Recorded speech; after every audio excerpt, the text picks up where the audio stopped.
line here.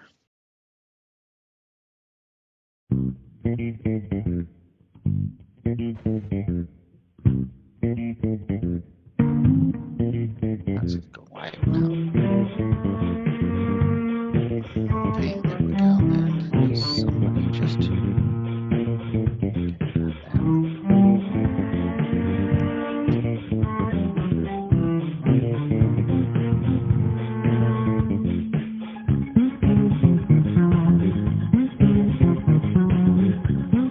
All right, Facebook is telling us we are live.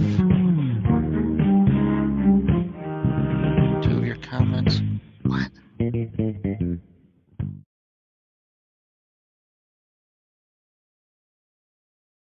All right, welcome to Udicci.TV tonight. Okay. Chuck, you're live. Oh, I'm live. Okay. Yes. Excellent. So live on Udicci.TV, we've got a couple new friends with us tonight. Hopefully they'll be joining us. We're still going to have to get Eddie in here, and just briefly. But hey, welcome to Thursday Night Social. For anybody who may be out there just listening and tuning in for the first time, as we begin each week, we just kind of say it's just a couple guys reaching out, trying to have meet some people and talk about kind of what's happening in the world, and specifically around blockchain and the economy, and maybe tune in and tie up with some other people who are doing some cool projects out there. Tonight, we're excited to have the Peaceful Pirate Project that'll be kind of joining us, but it's actually, we're sort of expanding the Thursday Night Social setup tonight. So that'll be coming in a little bit, and we'll just kind of go with the flow on that as we go. And then we may actually have something else going on after that with the Cardano Buds guys.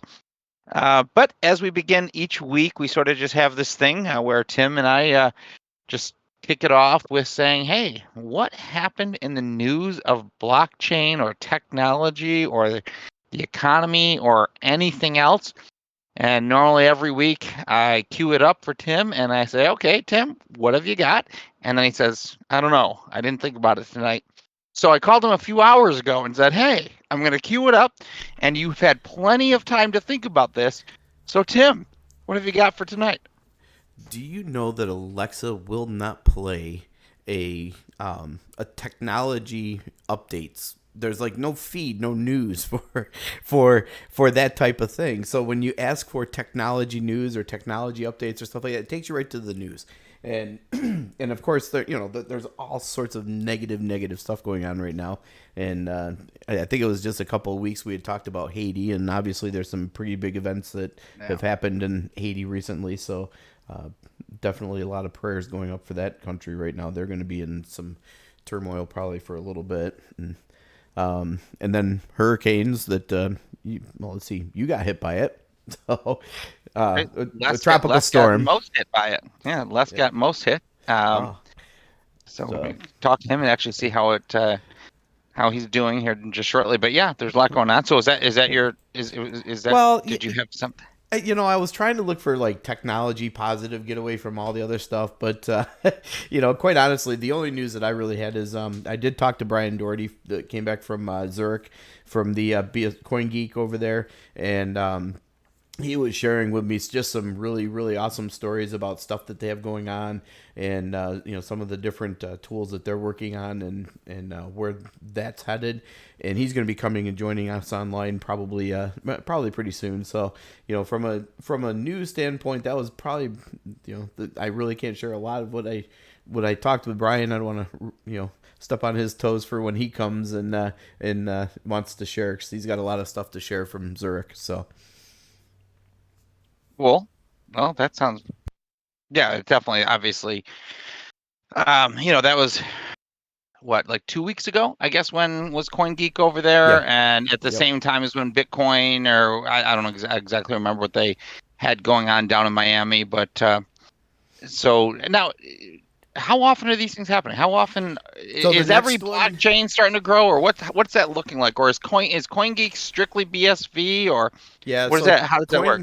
CoinGeek is BSV, and what Brian was sharing with me, I can share a little bit about this. The next CoinGeek is in October, and it's going to be held in New York City. And then he said they have a lot of offshoot events also kind of sprouting up in Miami and some other areas to kind of help promote it. So there's there's going to be, they're expecting the biggest one they've ever had in October. And, we've actually talked about our participation in CoinGeek, providing we can pull together the few things that we most likely already have. So my thing for tonight, which, is just, it's one of those things that we've known about for ages and really haven't, at least for me, I didn't pay much attention to. And the new term that I heard this week that I'm going to begin using all the time, just like when you first heard of the Internet of Things, like you had to walk around saying Internet of Things, just so that you IoT. knew people knew that you knew the newest lingo. So the newest lingo that I'm going to have to adopt at this point is the Internet of Bodies. The Now, Internet of exactly right, Okay. exactly. It was like Internet of Bodies. Here we go. What is this? So this is like in reference to the time when the technologies in our body are interconnected. So, for instance, they were use an example, something as simple as a pacemaker, which we know could have some Bluetooth technology to it, and you could kind of change up the, let's just say the rhythms of your heart, something that simple. But then they're talking about having sort of like chips that could be implanted more or less permanently that would then sort of send code to your cells to help fight off different diseases. I don't know, whatever's going on. So they basically have like the ability to create, they work with the DNA, right? It goes back to storing the PDF on a protein, right? It goes all the way back then, which is like, oh great, we actually were able to store information on a protein. Now it becomes, now what do we do with it, right? So you've got the whole neural link thing that's going on, which is the mind mesh, and that you can kind of control the computers with your mind.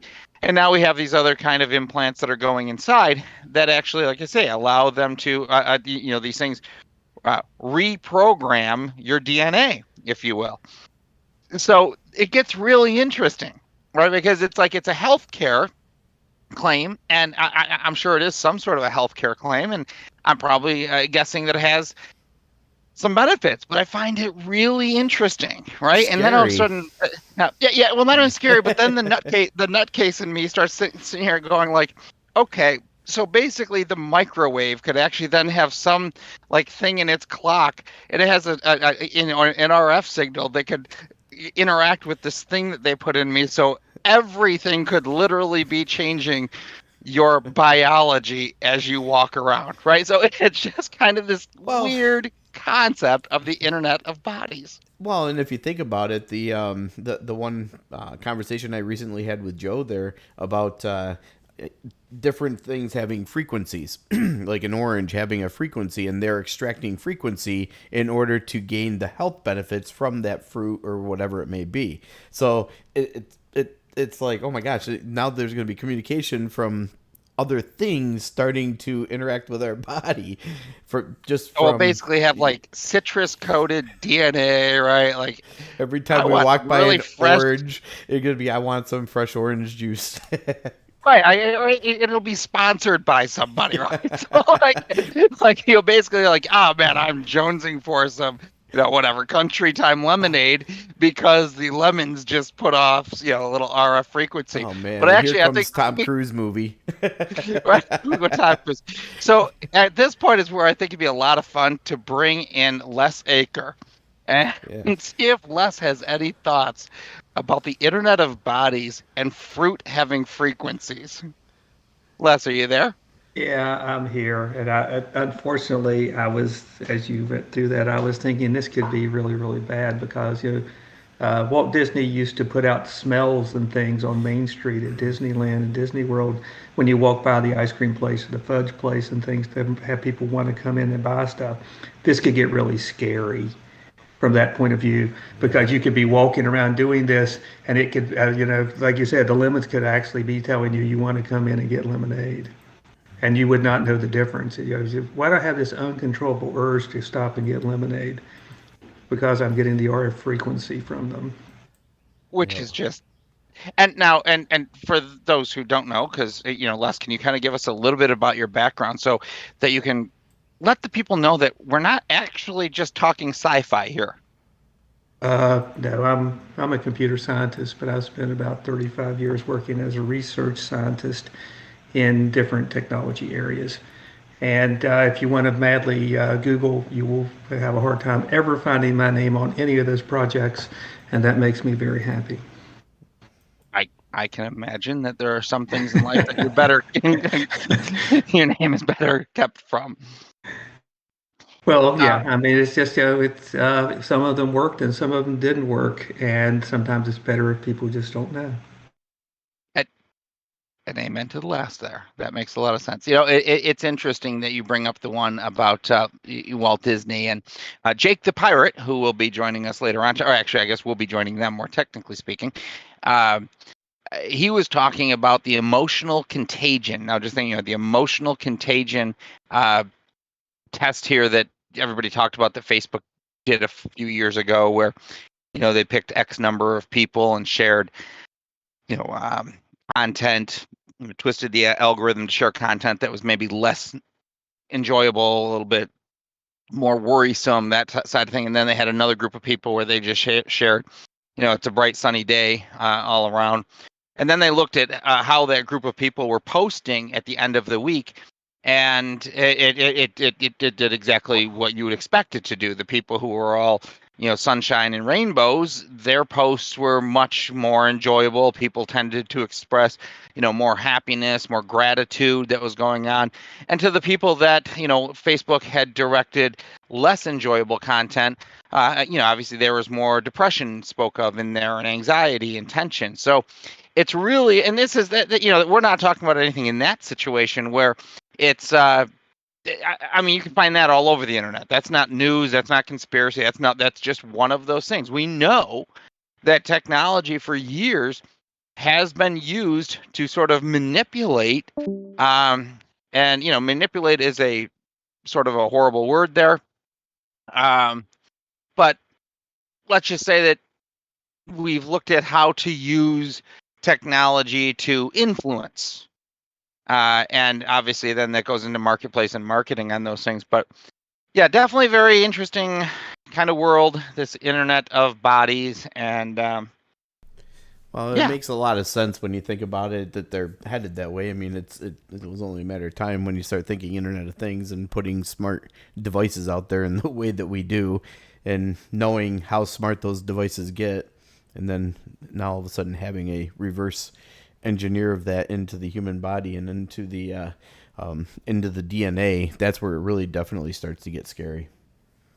I kind of get to the fun point, which is to say, and who gets to determine which data is written to our DNA? Oh, So that's a obviously, beautiful question. Oh, that's where, boy, yeah, that right. could be that'd be a good segue to Udicci, of course, but Well, go ahead and kind of pick it up from there, and we'll have yeah, go with that, because that's exactly, like, we have to start thinking in terms of what technologies we're going to kind of choose for our life. yeah, and blockchain definitely gives us that more peer-to-peer, more secure way of approaching this. And I think you were just telling me about a new blockchain that was going on anonymity. Yeah, that's it. And Anonymity. anonymity. Yeah.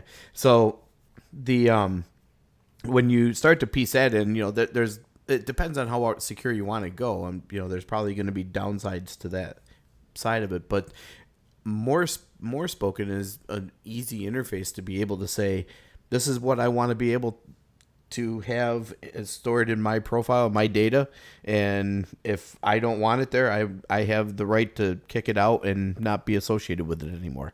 So to me, it's like giving that control back to the individual, and then providing a way for them to understand what are the pros and cons of that information that they're storing, and whether and how that information is then used. Can it be used to market to them, or can it only be used for their own personal choices? Yeah, I mean, in many ways, it starts to speak toward, trusted source informations, or, but how far does that go? And then you got to get into the trusted networks. And then obviously we ended up at the trust list to create a trusted world. Um, but, and this is something Les and I actually brief recently spoke upon, and that was the ability to create complete anonymity. And if I'm not mistaken, Les, I believe you were saying that it's Monero and I can't remember the other chain that you mentioned. And I think that the guys tonight are trying to build something off of Monero. But Les, what were those ones you were talking about that Oh, currently? but Monero is the best example of a current blockchain that you can get the anonymity in uh, because it has a good mixer. And so the transactions are mixed. You can't do a one-to-one association like you do in Bitcoin that says Chuck, transferred 4 Bitcoin to Les, and then later on Les transferred 4 Bitcoin to Tim, and that because you can read the chain, anybody can read the chain and see the account numbers, and then you can associate those with people when they start moving on to fiat or other exchanges. But with something like Monero, there's no direct association. And the other one was Zcash. Zcash actually has a function that allows you to, for a slightly higher fee, to opt to have your transaction be anonymous. And they use different methods to get there. But anonymity is definitely possible in a blockchain. It just hasn't been implemented well in the ones that we think of most of the time, like Ethereum or Bitcoin. Tim, thoughts on this stuff? This is definitely more up your alley. Yeah, I'd be curious to know because as I'm thinking about like architecturally speaking, without going too deep because well we can definitely go that far. How they would approach that. Are they writing it as just like a buried transaction inside of another transaction, or that would be curious to know how they're building those transactions. So if I'll give you my first shot of what I took away from Les yesterday, and then let Les expand on it with the understanding that, So Les, so you understand, Tim is much more the technical guy, far more than I am. But basically, Tim, I'd say it this way: that the mixer is effectively a virtual or a temporary wallet. Wallet's probably the poor word for it there, but a number of the transactions come into that temporary container during which they are basically assigned new information and then get sent back out to the proper final locations.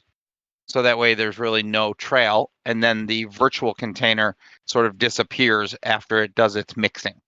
But Les can speak to it far better than I can. Yeah, that's pretty close. I mean, the idea is as opposed to something like Ethereum or Bitcoin, where you know the exact transaction. You build up the transactions and you mine a block, and it says these are the exchanges that happen between these two account numbers. As on Bitcoin, there's really only the account number from the account number to and the number of coins that were sent. It's all you're saving. Whereas if you're going to do something in Monero, it actually is more of a multi-step transaction. You're saying, I want to I'm going to send in a certain number of coins. They're going to get added into a pool. And a lot of transactions, however many are going to be mined, are all dumped into that pool. And then the transfer to point is taken out and moved to the people that are supposed to get them. So it makes it much harder to set back if you're an authority figure and say, I know that Les sent Chuck 5 Bitcoin because here's the exact transaction. Because there's no direct connection between Les and Chuck in that transaction that's in the clear. Gotcha. So, in other words, it's kind of like everybody throwing a penny in the pond, and then the pond paying the pond paying the transaction. That's right. And you don't cycle through and pay the transaction until you know you have at least a minimum number of pennies in there. You get 50 Right. or 100,000 pennies, and suddenly it becomes much more difficult to decide who sourced a penny to which destination. And then then you basically are cleaning those transactions.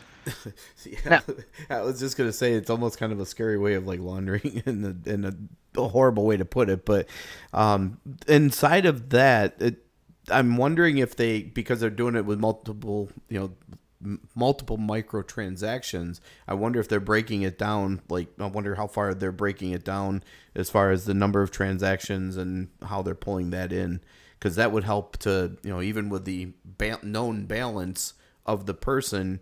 you'd still be able to see when that person's balance was subtracted. So there's still ways around getting to that information. So Yeah, yeah, yeah. You're right because there's always what I'll just loosely call signals, traffic analysis yep, and signals intelligence, where you're going to say, Les always sends 5 messages a day to Chuck, and today Les sent 15 messages. Why did Les send 15 messages? right, So in this case, what you're going to really see is Les wants to send Chuck 10 Bitcoin, but Chuck is actually going to receive the Bitcoin in 3 different transactions on the other end, so that you can't make a direct association between 10 Bitcoin went out of Les's account and 10 Bitcoin went into Chuck's account. right, right. So you do have to be a little bit cagier about that, and not allow the same sort of traffic analysis to be done. It seems, I mean, just from a high level, trying to understand it quickly, it almost seems like almost the true dual column accounting, in that the transaction probably does not associate when it gets sent to the blockchain that it's Chuck to Tim. It's more Tim debit, Chuck credit, and that's received by this mixer. And the mixer then just looks at all the credits and debits and issues them back out. I'm guessing something that simple. Yes, and, So and, and and they're also masking the account numbers because you end up more with a hash of the account number so that you can't turn around and say, I know that this many people transacted with Chuck or this many people transacted with Les, because they're transacting essentially with a token, a, a logical account number that's been generated to accept the coin. if we take that, I would imagine then that Monero doesn't have the goal of handling high volumes of transactions as much as it's trying to ensure security of transactions. So do you know, like, what are the settlement periods? Do they typically settle, Oh, you know, let's say it's a reasonable amount of time, and I've okay, actually been to a couple of sessions where I've had someone from Monero and someone from Zcash come in, and they had a little debate about what was best about their various things. And Zcash does move and clear a little faster because a lot of their transactions are not anonymous. People don't want to pay the extra fee. But it was really? good to hear the the scope back and forth. Zcash has a spokesperson whose name is Paige, and Paige is really, you know she understands Zcash, and then they had another guy there who was doing the Monero side, and the discussion was really good because the audience was technically competent, and they were really explaining the difference, and then that's one of the things you have to say: am I willing to wait an extra 3 seconds to get anonymity? And I got news for you. I am.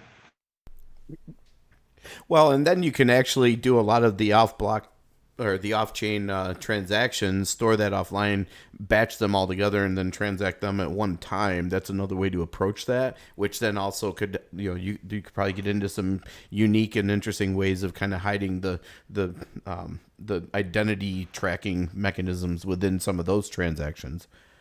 Oh yeah, there's a lot of layer two kind of things that you can do there as well that we're just now really seeing implemented in a lot of layer two applications.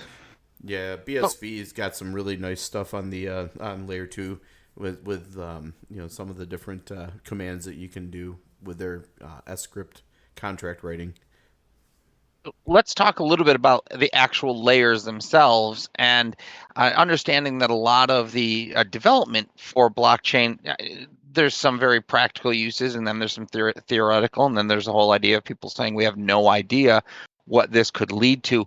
Um, Les, maybe you can kind of pick this up, and Tim, maybe you can follow it up. But like, how many layers are people talking about right now? And if you would, could you kind of talk about what a layer is, and just briefly, kind of introduce Okay. those concepts? Well, I'll try to keep it light enough to be short. So let's just take Ethereum.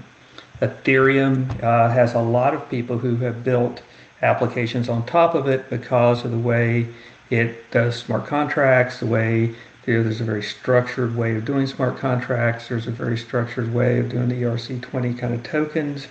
So you can, have a contract that generates your own token. Now you've got a token that you can be buying and selling with other people, but you're still are going to clear your transactions and keep a permanent record of what you're doing on the Ethereum mainnet, on the chain. So that's layer one. So you basically would say Ethereum is the baseline. I'm going to write all my critical records back to Ethereum.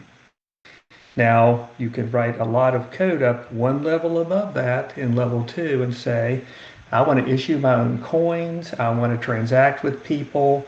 Ethereum right now doesn't do side chains and sharding, a lot of other things that we really want to do in new chains. So you can implement those things yourself up in your application on level two above it. And now after you collect your transactions and you want to validate them and have them, hermetically sealed, you write them back down to the Ethereum chain as a transaction and they get recorded there. So you're sort of like clearing your own financial transactions back down to the Ethereum chain. And there's a number of applications that do that.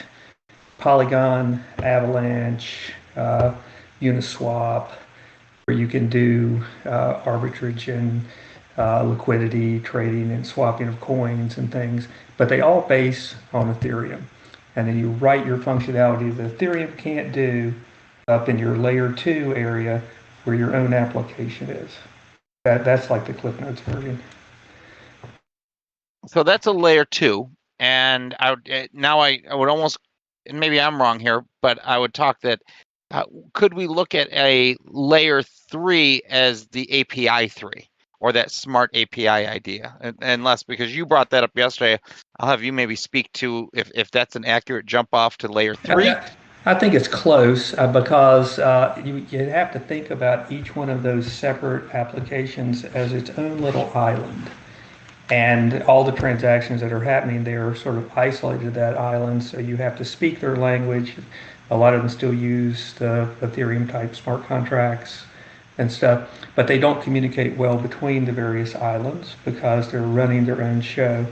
So as we go up another layer, the next layer will probably be API 3 kind of transactions where smoke signals from one island are being interpreted on the different island without having to go back down to the Ethereum chain. So you can make some decisions there without having to communicate and pay for gas back in Ethereum. Timmy, you want to kind of pick that up and speak to it? Well, there's a lot of similarities inside of BSV, obviously, because there's obviously some foundational similarities that come into play. I don't really have a lot to go into on this. I mean, the levels that I'm familiar with, at least because I'm only still new in this area, is the BSV virtual machine and how it processes the different levels of code, from smart contracts through just regular transactions, fungible tokens, stuff like that. Getting an understanding of like unlock time, and the different aspects of a transaction and UTXOs and how they work and how we can utilize them to, kind of protect ourselves. That there's different implementation levels that we can attack this from. We can go right down to the BSV virtual machine language. We can bring it up to the contract language, or we can just start out at JavaScript.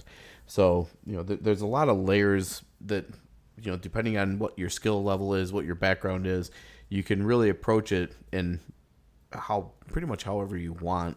So that's where I guess I would add. So I'm going to have a little fun because I think that part of the fun of blockchain is to start to even imagine what it could be. And I love the example that Les just provided, which was the islands, giving smoke signals, and that is sort of the API 3. And I think that that's a really interesting way of looking at it, because effectively the API 3, if I were to think about it, would almost be like the shell of the earth and the other two layers are like the core of the Earth. In other words, there's like these layers upon layers that we keep talking about. And then they start to get, bigger. And if they go from just simply an island sending smoke signals, I could actually start to conceive like a layer 4 being states, right? So in some ways where we'd be building, we have all these people building blockchains to try to accomplish something.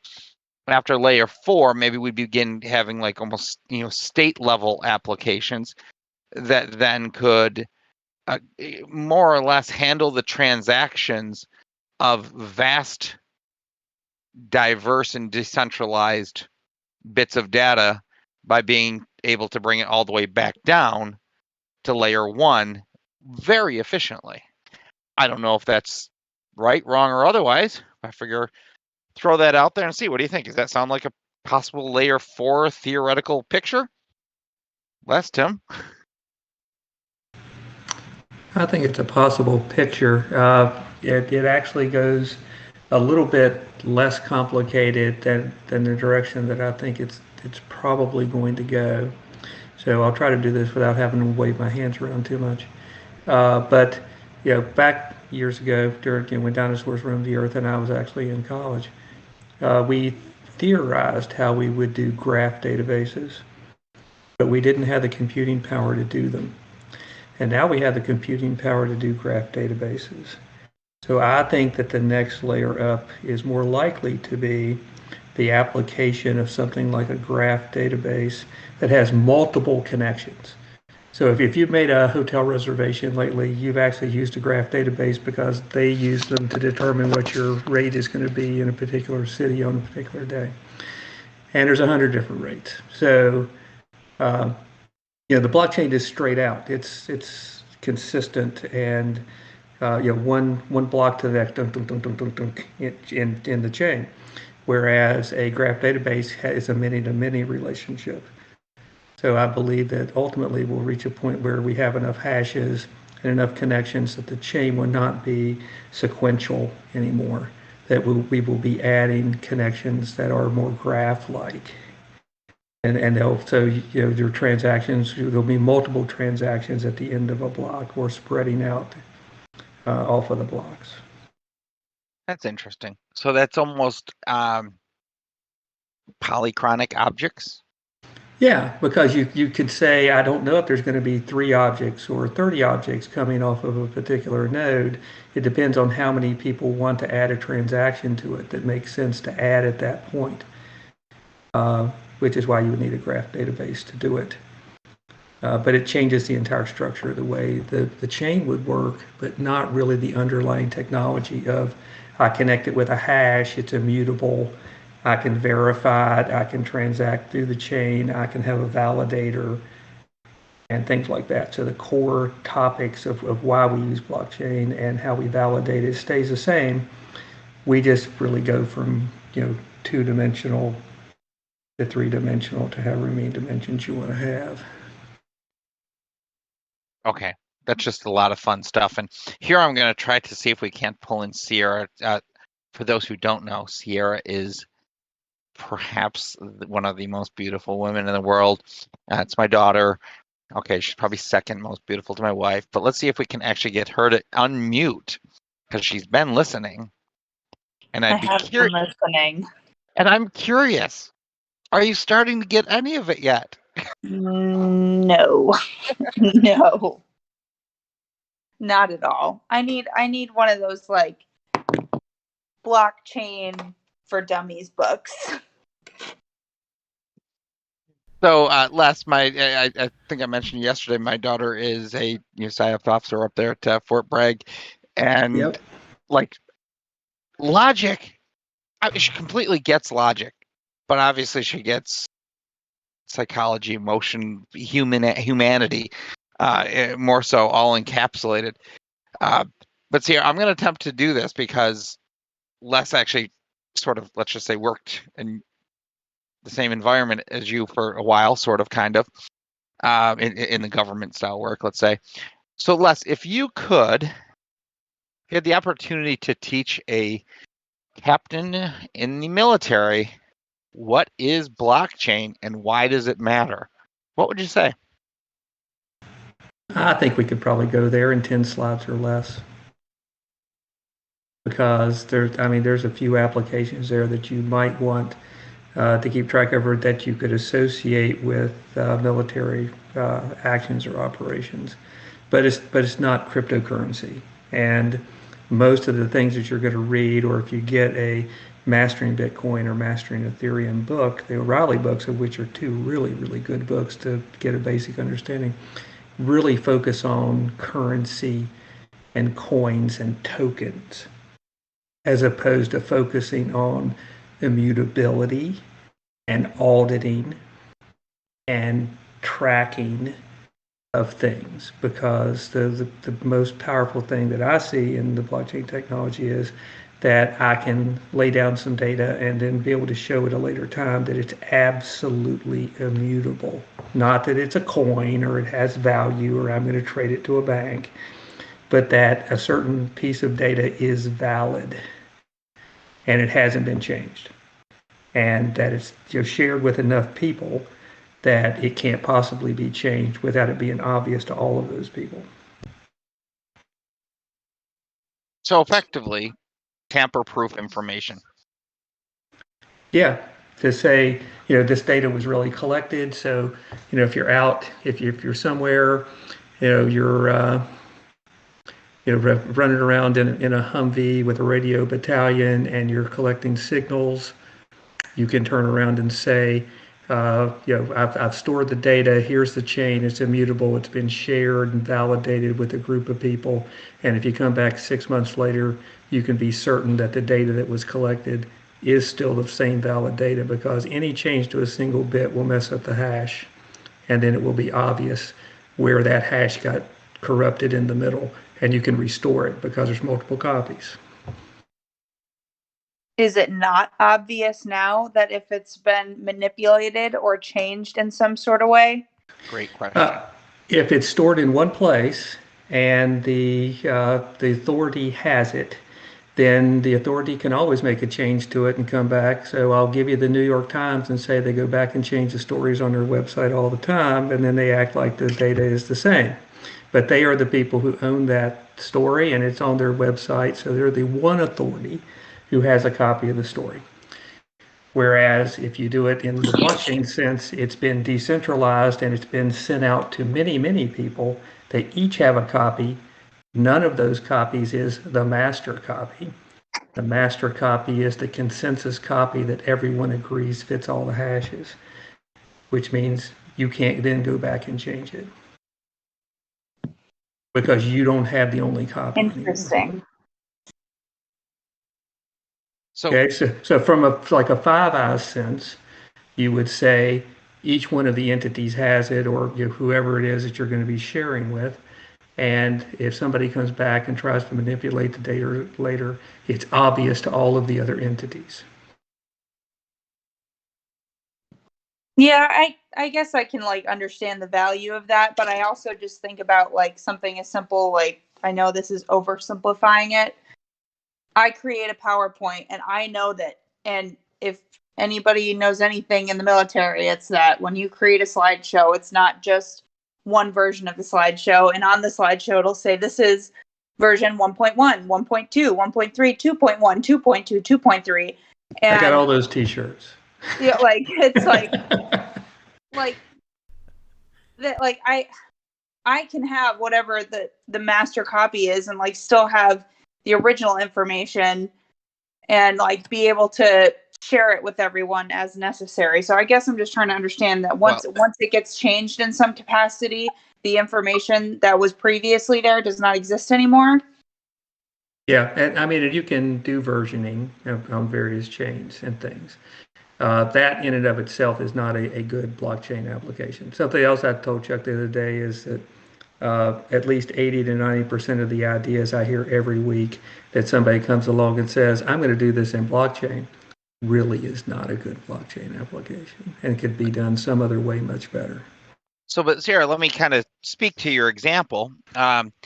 Because the versions themselves, you're thinking of them saying, okay, great, I've got a version 1, a version 2, a version 3, and that's simply like a work in progress. Well, let's say that you want to go back and look at the version 1, all right? That there was specific information in version 1 that was important that maybe didn't get carried to version 3. You want to go back to version 1. How do you know that that information is still correct? Now, in this simple example, you're the only one with the actual file. But if we've learned anything in the past many, many years, and more frequently right now, just because you have a file doesn't even mean that the information in that file is actually what you put in that file. I mean, a big example, all these cybersecurity issues that we have, you can actually change the information in a file. Now, granted, in your PowerPoint example, you're going to open up that file and go, okay, it's still there. But we're not talking necessarily, yes, we are talking about a PowerPoint file, but what we're really talking about is data integrity, right? Information integrity, in that once you save that file the first time, it can never be changed without, like, generally the world knowing that that information was changed. So now we may have a version 2 of it, but it's because the file has been changed in some capacity and those with access rights to do so have changed it. Whereas in our current cybersecurity world, you simply don't know that that's not, or that the information in that file is actually accurate. Does that make sense? Yeah, that makes sense. And that's kind of a piece of it that's very important. I mean, when you're actually carrying if we go to the most basic, soldier in the field got to, has a piece of information, and you want to make sure it's the right information, no matter how far it travels. That's what we can't do today. We don't really know. I mean, there are ways that you can go back and check and see, did a file change? Yeah, but they're not by design features, if that makes sense. The operating systems that we heavily rely on today don't necessarily by design protect data integrity. And then, of course, I feel like something that's blockchain is not immune to is just user error too, with the actual input of the information. So that's always, but I feel like human error will always be a place. Yep, and that's why we never want to store personally identifiable information on the chain, because once it's there, it never comes off. Yes, I mean, Sarah, many of the issues that exist on today's internet, I mean, errors with computers, errors with poorly written software, user error, garbage in, garbage, all that's still relevant. It's simple. At the heart of this, probably the most simple thing is, as I say time and again, our current technology was designed to transfer text. It really was. It wasn't designed to secure text very well.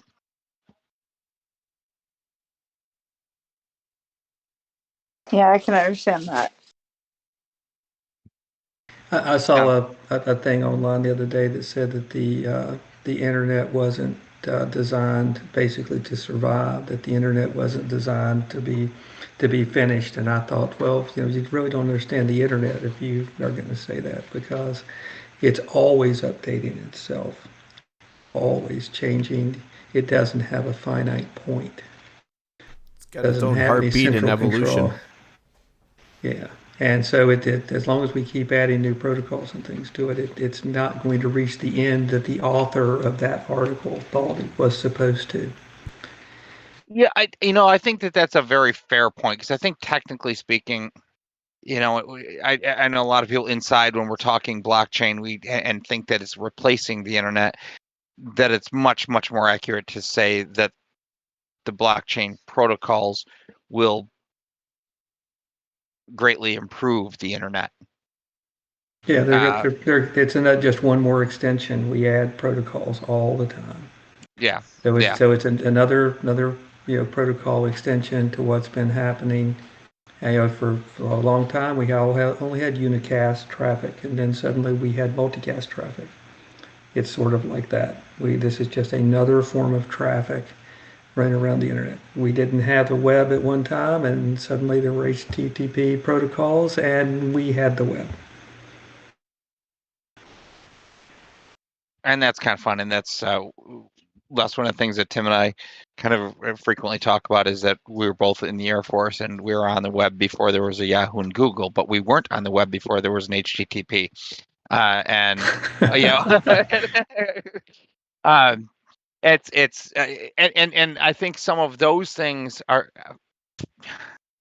funny enough, like lost on my daughter, right? Because they grew up in a world where www. I mean, my daughter's she's gonna be 30 this year, honey. You're gonna be 30. I know. Oh man, do I feel old. There used to be a time when if you put HTTP www something on a shirt, you had to explain it. Yes. So if you saw that on a T-shirt, it had some type of explanation around it. And what's 2400 baud? Yeah. So and then we have evolved now to the point where you can say www something and you don't have to explain what it is. The coolest thing is when we no longer had to do www, we could just do like facebook.com and everybody understood it, and it actually resolved to Facebook without the wwws. I mean, talk about cool. I mean, that was advancement right there. So the scary part of that. They started using the £sign as a hashtag to help things start trending. Do you guys remember that? The hashtag? Yeah. No, yes. I don't. That's the funny thing. That's the old geezer in me. I was like, I that totally went like, the social world like that just blew by me. I don't understand the hash, but yeah, your generation, you're hashites. All right, so we're coming up here on the 8 o'clock. At which point we're going to be bringing in we're going to be switching over to the Pirates, and anybody who would like to join us in that conversation is welcome to do that online. We're going to continue streaming in the same way that we're streaming, but we are going to take a little bit of a break around a little bit before 8 o'clock. We've got to jump onto a Zoom call, and then we're going to bring it back up. And so the Pirate thing is kind of fun. They are actually right now I like the way that they're approaching it. They want to promote permaculture around the globe, and permaculture is something that I'm really just beginning to learn a little bit about. But I'm truly loving learning how to produce with the land, if you will. Particularly since we've got here down here in South Carolina, it just seems like you want to work with the land, and there's some real joy in being out there. So these guys, the Pirate guys, they are looking to build a permaculture project. The first one, I think, there's going to be out in California, and then I think they're looking at doing an East Coast one, and they have some other connections here and there over the years. Basically, a very new project, and their long and short of it is they think they want to create their own blockchain, which I haven't really got into, why they want to go down that versus just maybe use an existing technology. So those could lead to some other fun conversations. And they're using right now, I think they're focusing on Pirate Coin, which I don't know much about, but apparently it's definitely connected to Monero. I don't know why or what Pirate brings as far as privacy that's not already on Monero. So we might have a little conversation there. Les, are you familiar with the Pirate Coin? No, I'm not. Okay. So, yeah, I mean, like I did a little research on the Pirate Coin, and to me, it sounded the same thing, like just anonymity, which I thought was already on Monero. So we'll probably go down that path a little bit. And then after those guys, if we can arrange this one still, it is the Cardano Buds boys. Eddie and John are going to come out, and we're going to be kind of talking about our maybe working together on our upcoming launch. But Tim, would you like to do a little preview here of Hello Funky World? Oh, do you want to? Oh, of course you do that. So if you can kind of get that one ready, let me get that queued back up. Okay. So in 2 weeks is our official launch to BSV, and we can talk a little bit more about what our launch to BSV is going to be. But effectively, it's just us doing Hello World in this world as an NFT, because we still have to market our business and what it is that we're doing. And we finally have final approvals on the music that is in there. That took a little bit of going back and forth on, and we're not going to build a you gotta. much It's of gonna a take a concept second. on that. What's that? You're gonna have to provide more filler for me. Okay, more filler. So what do we have for filler? Donuts. The donut spot that's down in Port Royal. What's the name of it? I've been here only a month and I don't know the name of it. Oh no, there's a great little sort of deli bake shop. Yeah, I know where you mean down there because we've got the pizza place, we've got the ice cream place. There's a handful of them right down Paris Avenue, but I cannot remember the name of that one. We've been there once, and it was when they first opened. I think I had some ice cream. It was good. It was fun. But what's that? But I mean, yeah, we did have one of their donuts, and they were really good. So while Tim's still queuing us up, I mean, are you going to be Getting okay close. with this, Tim? Or are we? Yep, You're close. getting Okay. close. Did I tell you I got another duck, and people are just getting more creative as to how to spread the word about Duck Duck Jeep? No, let's hear this. This girl gave me, I'm assuming it's a girl because the handwriting looked like a female handwriting. It was a blue duck with just a little smiley face on the chest. And on there, she had a tag that was almost like a Jeep silhouette, the front of a Jeep silhouette. And she typed it out all nice and fancy. So it just keeps getting progressively more fancy each time. I went from getting my first duck there in South Carolina, just having it written on the bottom of the duck, to another girl just putting an index card wrapped around the neck written, to a girl having proper typed out Jeep cutout silhouette tags on it. So I'm thinking I want to have some fun with maybe these Duck Duck Jeep things. I was actually just looking at some of the RF tags that you can put on the back of your phone. And I kind of want to create, I guess, some fun little small product. I don't exactly know what it is, but basically using an NFC tag. I think it would be kind of fun to put some sort of an NFC tag into your Duck Duck Jeep. And maybe you guys could actually then connect, geotag where you met or something like that. And once you got a duck, you could probably just hold it up to your phone, let your duck maybe open a profile. This could be a fun little token thing, little game. But I don't know how far you want to go with that. Yeah, it's a lot of fun though. I have about a solid 20 ducks ready to be handed out. Now, Les, are you familiar with the Duck Duck Jeep thing? No, I'm not. So, Sierra, you want to fill that in? So basically, it is this game that Jeep drivers have, and when I say Jeep, I mean Jeep Wranglers. Basically, people will just go around leaving rubber ducks on Jeeps, or giving you a Jeep if they see you in person, or giving you a duck if they see you in person. And it's basically meant you're supposed to essentially pass it along, you give the duck to someone else. So I just Googled it, and there's a whole bunch of pictures. It looks like a lot of fun. It is really cool, yeah. And we, myself, and Sierra had heard of it, but she was down here visiting us in Beaufort the first time somebody ducked her, and we were all in the Jeep together. So it was all sorts of a fun thing.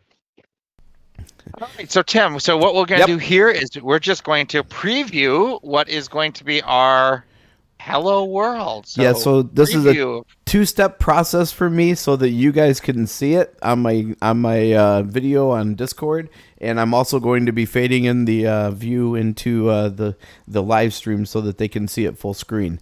So this is real deal full screen preview of Hello Funky World.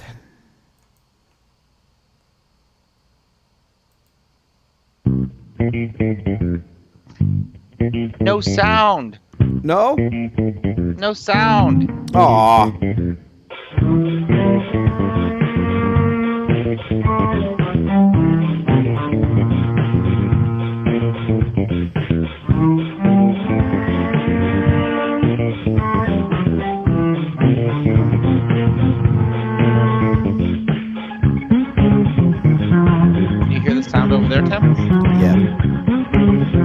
can't get it through here.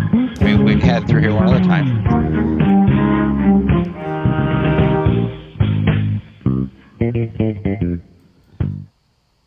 All right, Well, so that stinks. I'm sorry, guys, that you couldn't hear it. Go back and watch the live, or go back and watch the video on YouTube or Facebook. You'll be able to hear it there. okay. I still don't get that. Why it is that the sound won't come out here. Anyways, that's part of the issues that we're having. And the guys from the Pirate Project did want to talk about OBS tonight, so maybe we'll be able to fix that. So hey, Les, thank you for definitely joining in. If you have some more time, feel free to stick around. We are going to jump over. I have to go get a Zoom link, and if you're interested in joining us over there, you can definitely do that. And I'll post that link here in just a moment. So I will be back, and Tim, if you want to kind of close out whatever we need to close out from here, we're going to stay live so we can chat with one another. But I am going to be right back. All right.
You want us to talk about our project? Is that what Absolutely, what's going on absolutely. here? Oh yeah, I guess we should, just for anybody who's watching. So yeah, you guys wouldn't know this. We kind of already introed your project. I went into some permaculture, some of the ideas, but yeah, just kind of jump in. Sorry, you guys. Yeah. Anybody who's been watching knows that we just kind of fly by the seat of our pants and we figure it out as we go.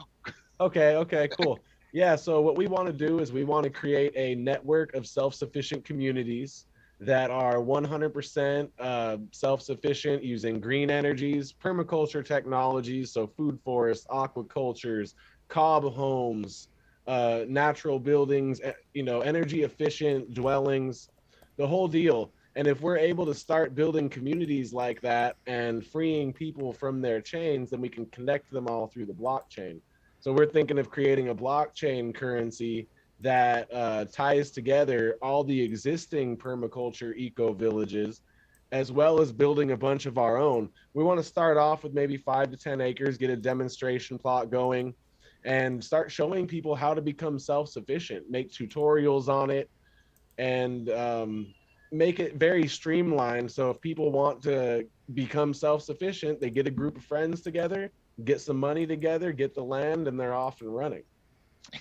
And talk, when we talked yesterday, you also mentioned that there's like an entrepreneurial model that goes into this, which effectively, in what I wrote up, was like an entrepreneurial legacy model, because you can create these self-sustaining permacultures that don't, by design, if you will, they take a good decade just to establish themselves, but they're meant to last hundreds of years and to go Oh on yes. from there, and having like markets built around them and the business, spoke. Yeah. So can you talk to that a little bit? Yeah, food forestry. That is one of the things we were talking about the other day. And food forests are these 7-layer crop plantings where basically you have your herb layer, shrub layer, tall trees, short trees, vines, etc. And they're all working together in what's a forest ecology. So in nature, you have something called succession. Succession is when nature takes a barren landscape from completely devastated soil back to a forest. Usually takes hundreds of years. They'll start by getting ground cover. The ground cover will protect, make way for the small shrubs, make way for the trees, etc.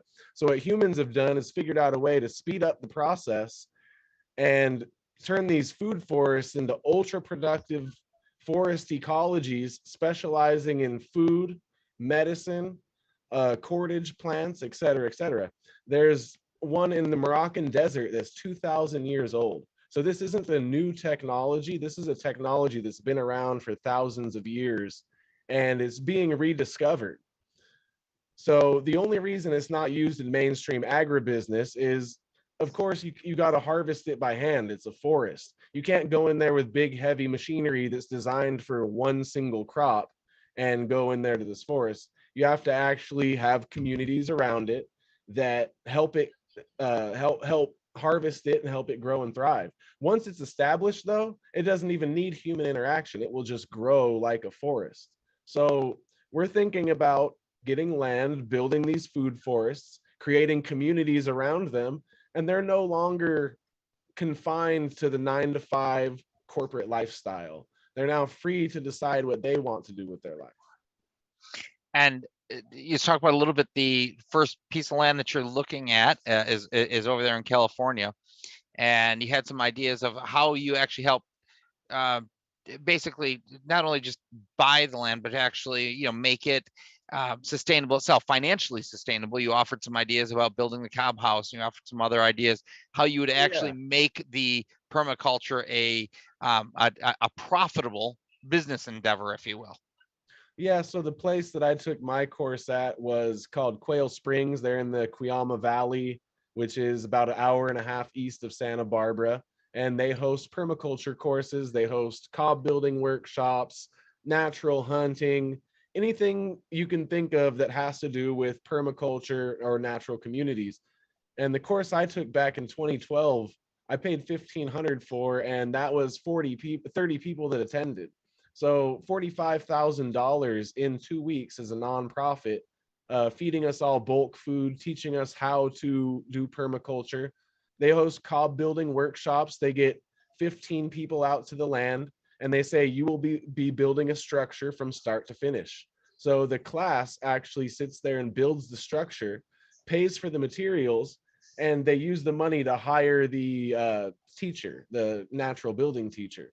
So, it's a win-win for everyone, right? You get your structure built, people learn the methods of cob building, the teacher gets paid, and boom, the permaculture movement gets a little bit further.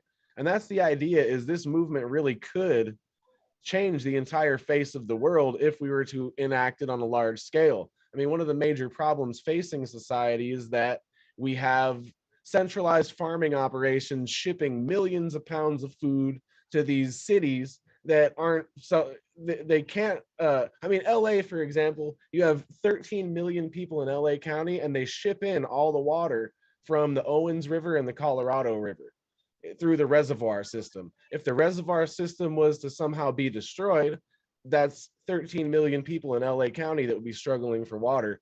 Not a very efficient system.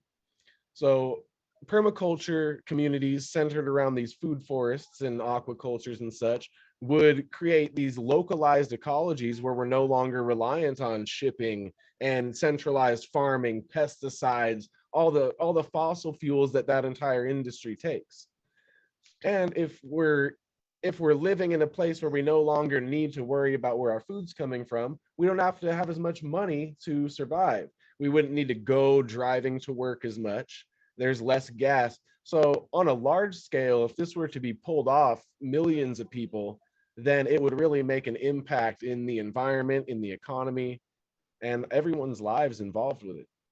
I think that's another piece that I'd like you to kind of speak to, is to almost the inherent wellness process that's involved with learning how to care for the land and for the and its impact on the individual. Yeah, definitely. I mean, just scientifically, there are certain microbes in the soil that will release endorphins in your brain. So when you're digging in good soil, that really good soil smell, it actually releases happy chemicals in your brain that will help fight depression. Being out there in the sun, being there with community, all of these things that are inherent to our evolutionary biology that we don't have nowadays. I mean, look at us all here isolated in our own separate homes. We should be having this talk around a fire with someone playing guitar in the background. But they have us all separate, they have us all isolated, and that's very detrimental to our psychology. So let's actually talk about that. That's an interesting thing, and I thought about it after our last conversation. One of the terms for me is I felt like a few years ago that there was I'll say in the spiritual, because I know that's a part of your community, is really looking into the spiritual and the health of it. I felt that there was a call to start developing what I called media barns. And that was the best way I could think about it, right? Is it was a way of creating, you've got these barns, but they were really a place where people could meet and get together, but they were also media like this, because community today is no longer, we don't need to be geographically localized to be in community. And there needs to be a way that we can look at what we're doing here as it's probably can't be equally as healthy, but let's say still healthy nonetheless, because we are connected with people of like mind and like motivation. So even though the human connection's not there, I think there's a manner that this could still be made healthy. But I absolutely agree with you that we have to have that human connection. Yeah, definitely. I mean, how much conversations have we really had like this with like-minded people? Imagine this movement grows and we build the bridge, build the network for people like us to be able to connect with each other and then build communities together. I mean, me and Ben starting this, he lives across the country from me, but we linked up, we both had very similar views, and it just made sense. So why couldn't that happen exponentially, utilizing this tool that we have that they're using for negative, right? Because they're using Facebook, they're using all these social media tools to manipulate, to, like I was showing you the other day, those emotional contagion studies where they proved that you can spread negativity and emotional contagion just by viewing posts on your Facebook. So they're using the tool. we were talking about that on our earlier show in preparation for this. That I mentioned that you and I had spoke on the informational on that emotional contagion.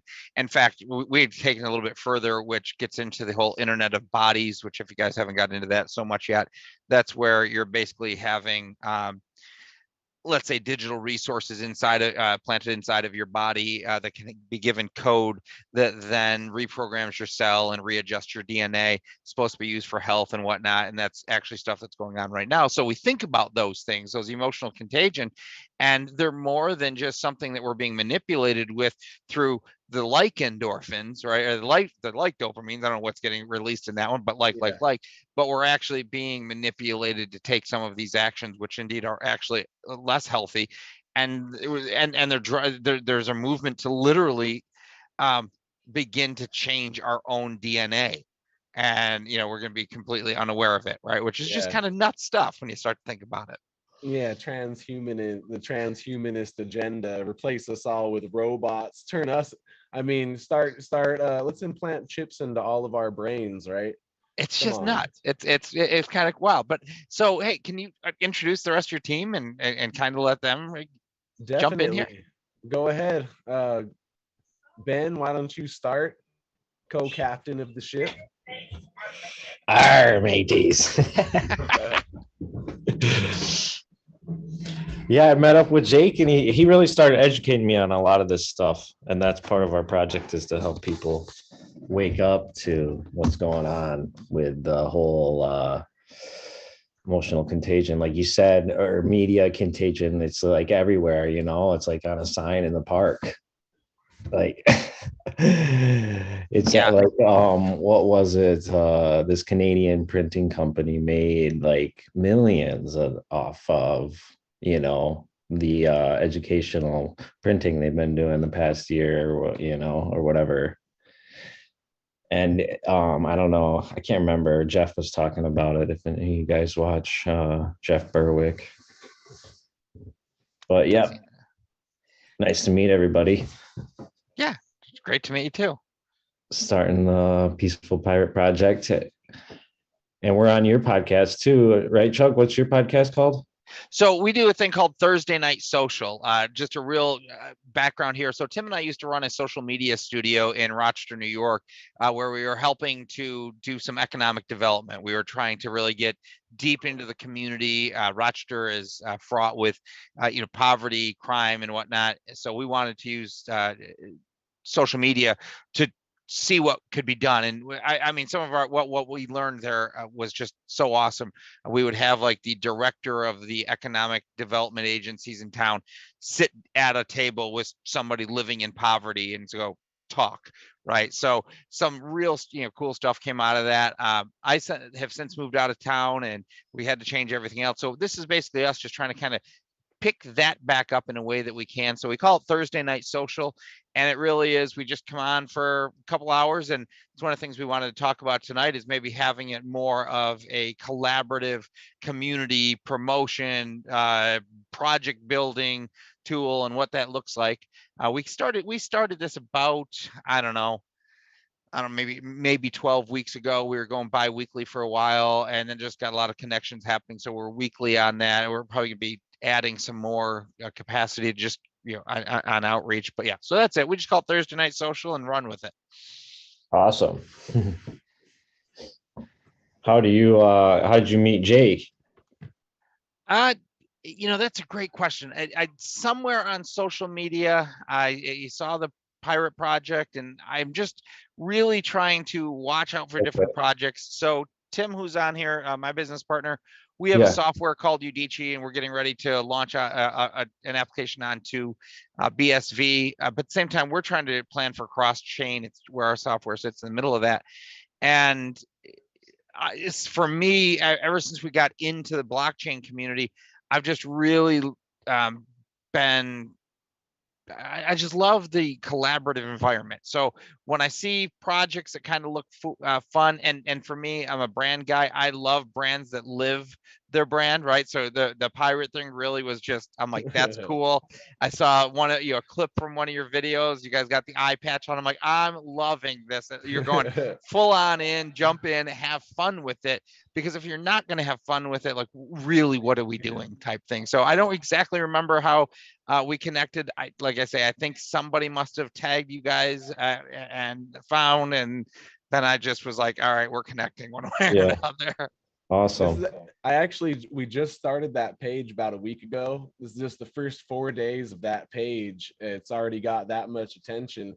People really want this. I think there's a lot of people out there that really want to do something to change the world, and they just don't know what to do about it.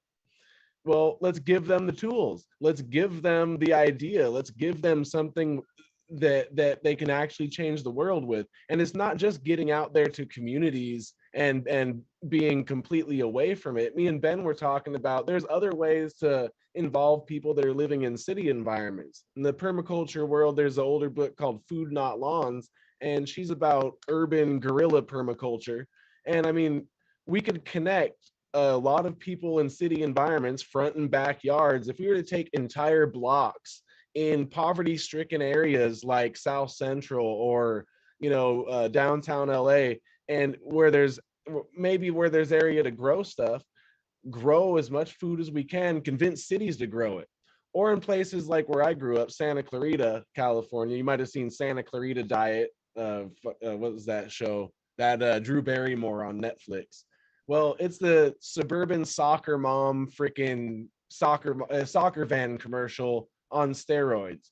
All the trees everywhere, all the landscaping is only ornamental. We're considered an arbor town, but we're in the middle of the Southern Cali desert. There shouldn't be any trees growing anywhere. They water the hell out of it to get it all to grow. And could you imagine if 25% of that was food? If they were, instead of these non-fruiting ornamental plum trees, if they planted actual plum trees and had the landscapers, the same fucking landscapers they have going and watering and fertilizing, go and pick them and give them to the city food bank to feed the hungry. Could you imagine if we now you're just being an extremist? I mean, that just sounds like reasonable thinking. Come on, stop. Yeah. Come on. We're already spending the water. We're already spending the manpower to go and deal with these plants. Why shouldn't 25% of them at least be food bearing? And why shouldn't the cities be forced to have a food bank to help people in poverty with low cost food? The only reason they're not is because they don't have any pressure on them. And that's the whole entire thing. If they had a bunch of people on their ass about doing this, a big angry mob of pirates going, we're going to.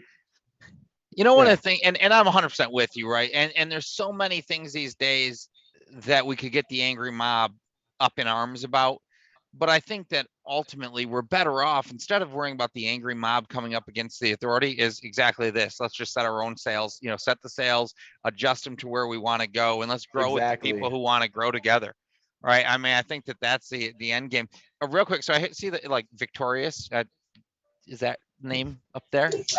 Yeah, my name's actually Felicia. Sorry, I'm on mute because I've got my 3.5-year-old in the background dancing around and going a little crazy back there. So I think 3.5-year-olds dancing is what the world's all about. She wants up again. She wants to say hi again. You say hi? Hi. Hi there. It's a 7. You want to go dance again? Well, now, huh? All right. Yeah, there's a lot of people. Yeah. All right. Well, nice to meet you. You too. Yeah, I kind of actually got into this for the reasons that you guys were talking about. I want to help make things better. For me, it's more of on a personal health piece of it. I want to help people become more individually responsible for their health. And I see connecting to the land as a huge piece of that, and helping the land become more healthy is a superior way to helping yourself become more healthy. So I saw this project and I was like, yes, this is what I want to put my time into. That's awesome. And that's it's, you have to align your passion and one of the things that I guess I want people to know is, like, align your passion and don't put a deadline on it, right? Just kind of keep moving and keep going in the direction that you have a purpose behind, right? And I think that when you do that, that's where we begin to find a lot of that healing that we're also talking about that gets shared through projects like these, right? Because there's really nothing in this that has to be in any way a lose-lose. And I think that that's a big difference in the economies that we're living in right now, right? Fiat is based on debt. And as soon as you have debt, you have a loser, right? It has to, there is that debit side of things. So I think that this is awesome, where people come together to work on something. So that's awesome to meet. Awesome to meet you. You as well. So hey guys, like I know you guys have an actual meeting planned, and we do have, like I said, 2 other guys who we're going to be doing something with. So one of the things I know we talked about is maybe you had some questions on OBS, and maybe we could talk about those now, or just kind of create a little offline answer, or what? Let's let Andy introduce herself first. Oh, and then okay. I'm sorry. I only see the couple up there. Hold on. Oh, you didn't see Andy? Oh, no, I didn't have my. Hi, I know it's kind of, there's like different screens on mine too, so I'm trying to see who's on here. I got the whole thing up. If you guys go to the upper right to view, you can click gallery view and it'll show everybody. Even on a cell phone? I'm not sure on a cell There phone. we go. Okay, There we go. But, You probably can't see everyone on a cell phone because there's like 8 different screens. yeah. Yeah, I'm Andy. I've known Jake for like a year and a half, and I've totally agreed with a lot of the things that he's said and wanting to promote. And now it's just kind of crazy seeing all of it kind of unravel into this space with crypto and blockchain and all that, and how that can work. And like, of course, these self-sustaining communities getting us out of this like hypnotized state of living. So I agree with what everybody's saying. Even when you were talking about the DNA thing too, all that stuff's kind of crazy. There's like all this like crazy technology they keep from us. So I don't know, it's kind of scary, but I think this is our chance to like direct something into a better space. That's it right there. It doesn't have to be scary at all. One of the beautiful things that we can do is, and we were talking about this a little bit earlier, right? The internet is something now that we get to shape, and how we use the technology. We've basically had 20 years as a society, 30 depending on how far you want to go back, of really trying to comprehend what this internet concept means. We've had 20 years of mass adoption, and I think we've started to understand what it means, and it has some very valuable components to it, but not everything's so valuable. And we can now, based on what we've learned, kind of redirect that. So in many ways it is scary, but I think we're in such a position of power right now, unlike we've ever been before, that it's more thrilling in many ways. Yeah, I agree. So Jake, now I see somebody else down here. That is Viana. I'm not sure if she has her audio going. Are you there, Viana? Hi, yes, I am. It's just because I'm at work. I didn't want the background to be all the machines going on. But I am listening to every word. And I actually came on here because of Jake. And I have not known him that long, but once he started talking to me about it, it's something that I was already interested in, already starting to grow plants, food, and then trying to care for children or trying to learn electricity, just trying to do anything that will be able to help in building this community, because this world is a horrible place that we live in, and the way they keep making it, the rules they have, and it sounded like a paradise, and I really want to be a part of that. And I have my own kids, so anything that we can do to bring to help is just amazing for all of us to get together and be positive and make this work. That's awesome. That's definitely awesome. That's one thing I love about this idea, is that it transcends all the boundaries and walls that we usually put between ourselves, whether it's religion, race, social class. It doesn't matter. None of those things matter. We're all coming together to create freedom. And that's the true value of this, is the separation ends, and we're going to become one large tribe, as we should have been. Absolutely. So, hey, again, this is your, your project, your meeting. We certainly didn't want to intrude upon it too long. We do have some other guys that we could either bring in and connect, or we could reconnect at another time. But if you guys are game, we would definitely like to look at like how to maybe do this regularly, right? So Yeah. whether that's weekly, by whatever, but let's just kind of co-promote together and talk to one another's audiences. That's the best way, exponential growth through audience sharing, right? And it comes into your common values, which we can certainly get into a long more. But yeah, so would you like us to jump off so you can have your meeting, or would you like me to invite the others on and do another introduction? But that's going to take up a lot of your time. Let's save that for next time. We're gonna probably have our own little meeting now, and Perfect. what we'll do is during the week we'll discuss OBS, how to get us up and running on OBS, because we're planning on doing a live stream as well, talking about these subjects, exposing a lot of the corruption, the conspiracy theories, etc. And yeah, we're gonna have a nice little Twitch background, Shit, me and Ben might even start playing League of Legends and sit there and talk about all our shit together. Hey, look, I've thought that same thing, probably more with like Crash Team Racing, because I'm just not that adept at any games. But hey, guys, thanks for inviting us in tonight. It was awesome. And so, Tim, I guess we'll probably kill the stream for a second. We'll jump back over to Discord.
of the gentlemen who was with us today, like high level tech, and now we just went through from there to this other thing is called the Peaceful Pirate Project, and they're trying to do some permaculture stuff, so it's pretty cool. And actually, they're out in California, and now we got you guys. So we're back live. We're back live. Cool.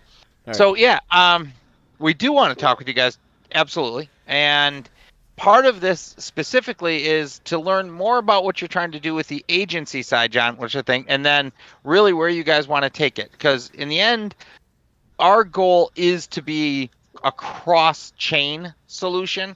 We know that for a period of time, it's really going to be just BSV, and then we'd like to get it to Cardano.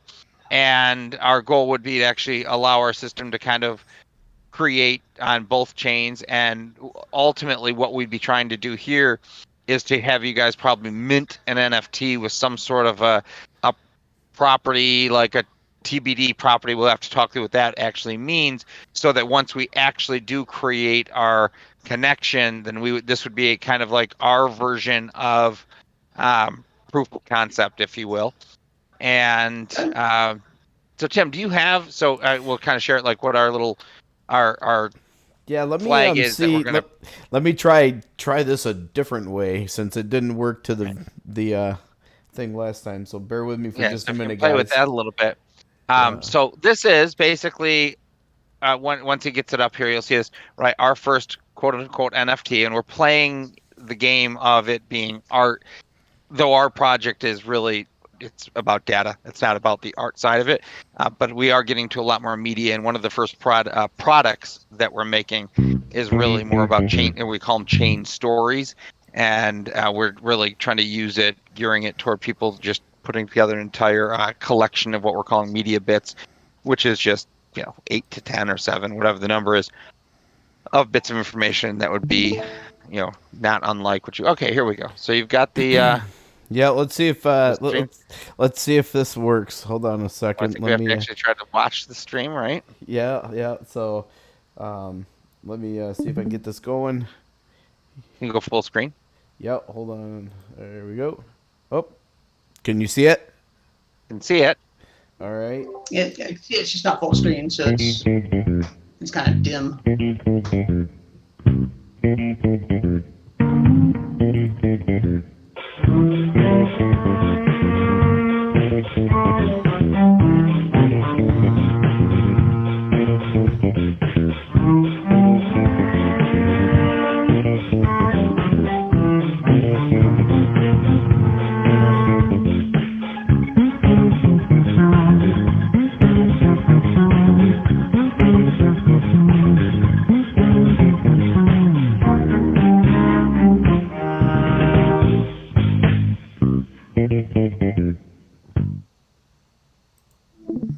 Right. So anyways, that's our fun little, like, our hello world, right? Eddie, I love the smile because you get the dorkiness side of this, right?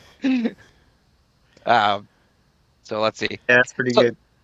It's fun, right? It's like I say, I think for us it represents us going back to, I mean, we started playing on technology in the 80s, so it's really bad animation, but relatively poorly timed with the music, that kind of stuff, that you would cause. So yeah, that's kind of fun. So our goal there is to kind of just plant that on Cardano, figure out what that means. But before we go too far into there, what is the agency plan? I know, Eddie, we've talked a little bit about the Cardano buds. I know you're expanding that a little bit. I also have a thing that is the Nefarians, which is a group of whatever's from outer space, and obviously they really sound good all the time, but their name kind of gives them away. And I have a game that I want to create behind that, which is a community economics game that can actually sway the price. The players can sway the price of the currency, and obviously the game is Nefarian, so watch out. So I've got like that kind of piece coming together, and so we do want to obviously create these different partnerships. But yeah, what's going on with the agency, and where are you guys thinking of that? And I'm never quite sure if you're working together on that, so I don't know who to ask that. So, well, yeah, go ahead, Eddie. I'm not sure what you're asking when you're saying, I think he's talking about Atelier. right? Oh, okay. NFT Atelier. Yeah, because I mean, remember we had signed the non-disclosures. I think that was that group, and that's why I was trying to understand what Right. that piece was and how it was different. Yeah. Yeah, no, that's that. So Eddie and I are part of the Atelier. That's just, that's the corporate business name, but there's that project. NFT Atelier is kind of one project, but we have several projects. That's one that's being worked on, actually mostly in the background, because we have an art director who's really curating that and going to make that special. But obviously, you know about Cardano Buds. That was really the biggest thing we've done recently, and we just executed that just a few weeks ago. And then on top of that, we have lots of other projects. We have a couple of big projects going on with sort of semi-famous people. We have a couple other things I can't talk about, but yeah, I mean, there's a bunch of stuff. So a piece of this goes back to Eddie. I was talking to Eddie a couple weeks ago, and it's like, how do we kind of bring this stuff closer together? So one of the guys who we had on the show before, who we've been kind of friends with, who lives in the town that originally we're from, his name is Phil. He goes by GodCloud. That's his name online, and they just kind of he's with an agency that just did. Oh shoot, I just lost his name. Tim, George who was it? Lopez. Who did George Lopez, right? So they're handling his NFTs, that kind of stuff. Nice. And, that's where I'm like, okay, so, we're kind of surrounded by these people who are doing things. So how do we, how do we work these kind of things out to everybody's advantage? And yeah, so what would you guys, so here it is. You've learned enough about us over the months or weeks or whatever you want to call it. You kind of get where we're going. How would you think, if you're at all interested, that we could work together and kind of start with this idea of planting this on Cardano? Yeah, it's a good first collaboration, and excited to see what else you guys bring, and excited to learn more about Bitcoin SV. I know you guys are developing on top of it, but is there going to be NFTs on BSV as well? Yes. Okay. So yeah, it'll actually be cool to see what those differences are too, right? And that's kind of part of the collaboration. Something we could do on our side, show you how we do it, and then you guys can show us on the BSV side. That'd be pretty cool. Yeah, because I do think it's interesting.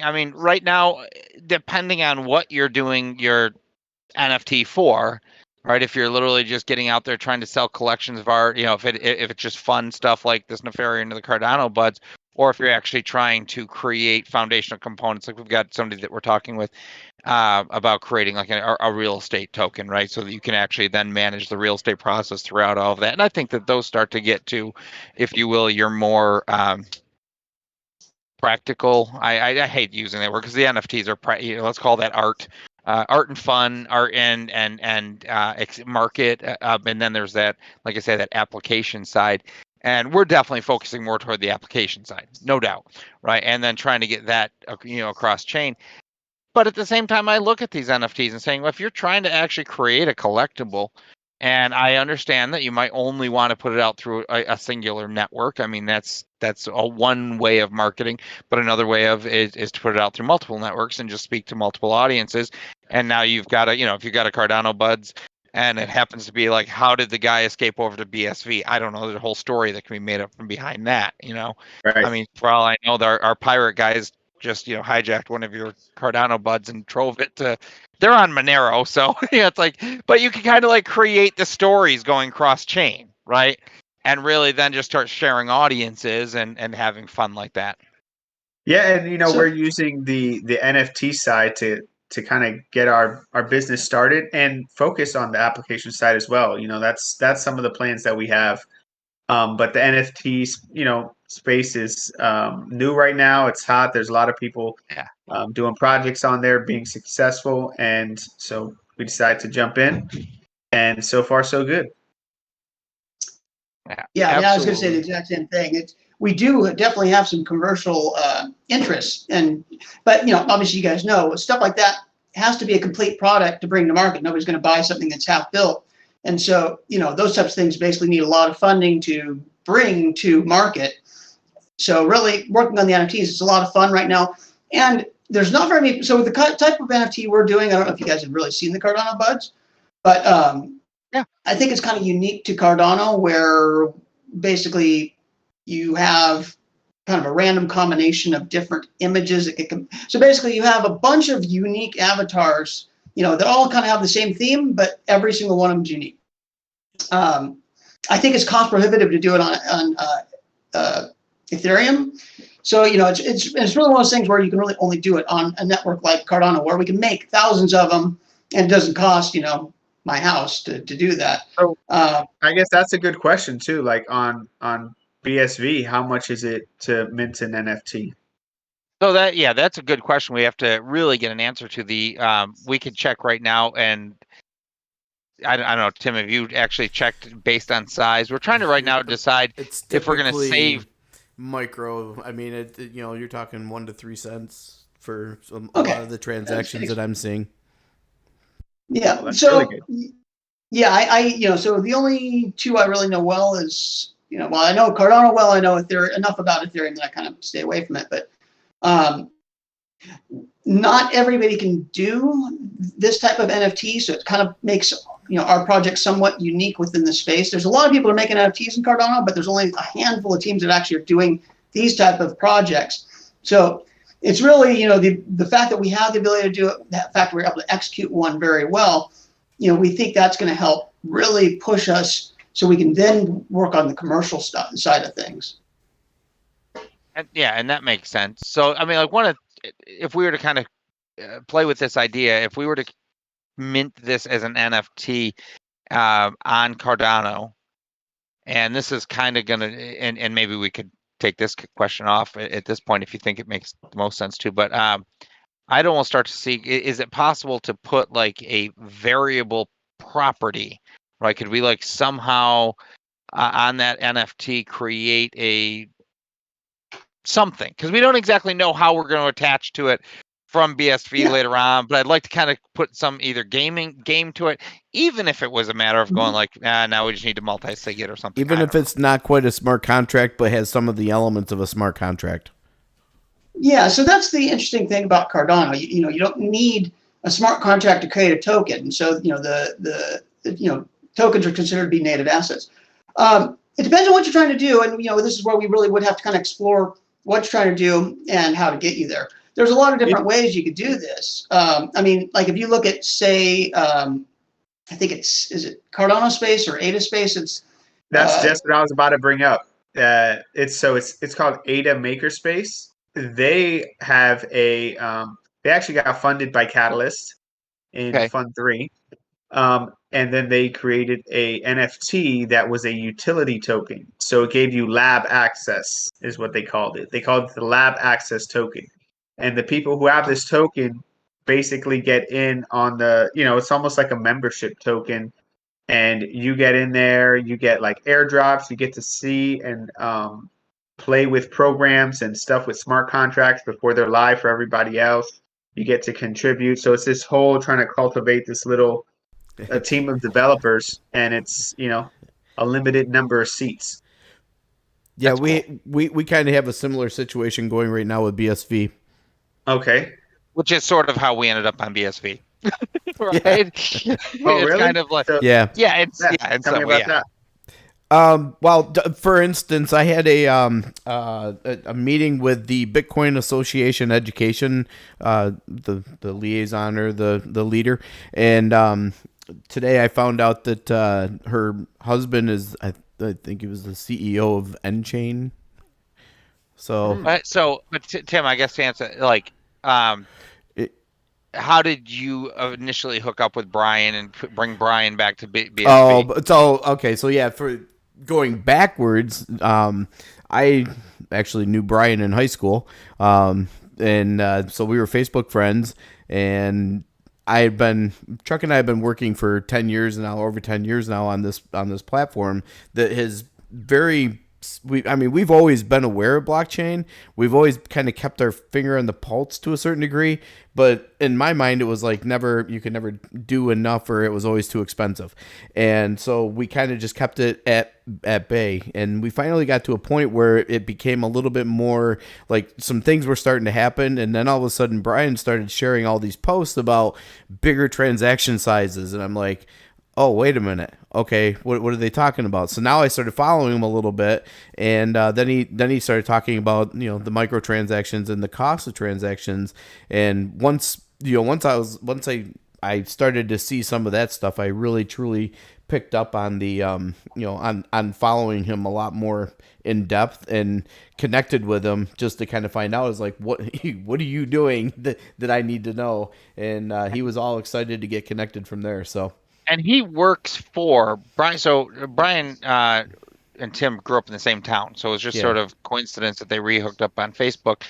Brian works for the BSV Association, the Bitcoin Association, which I think is going to be basically the same as Cardano's.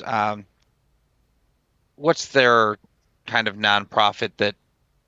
Yeah. So you have the Cardano Foundation, and then you have the Catalyst, Project Catalyst is their like venture capitalist fund. But I think it's just the Cardano Foundation, or is it Input Output? Well, yeah, IOHK is the one kind of runs the whole blockchain. That's that's the. I think it's just the Cardano Foundation. Yeah, I think Cardano Foundation is really their philanthropic arm. Okay. So I think basically that would be this Bitcoin Association that Tim is talking about. That it's a nonprofit and does the same thing for BSV there, and that's so Gotcha. Brian works directly for them as their kind of like market outreach. Okay. So that's how they kind of connected us that way. Gotcha. So that's where you guys got the in on BSV. Yep. Right, and basically at that point for us, it was more along. It's just like I think most people. It's like resources available to you. I mean, it's one thing. Our backgrounds speak to the technology, to the economy, the governance. I mean, that's our background. That's our strength. Tim's to engineering and technology. So then it's just a matter of exactly what we're seeing everywhere. Recruit them to your chain, right? Like get them on your chain and build kind of deal.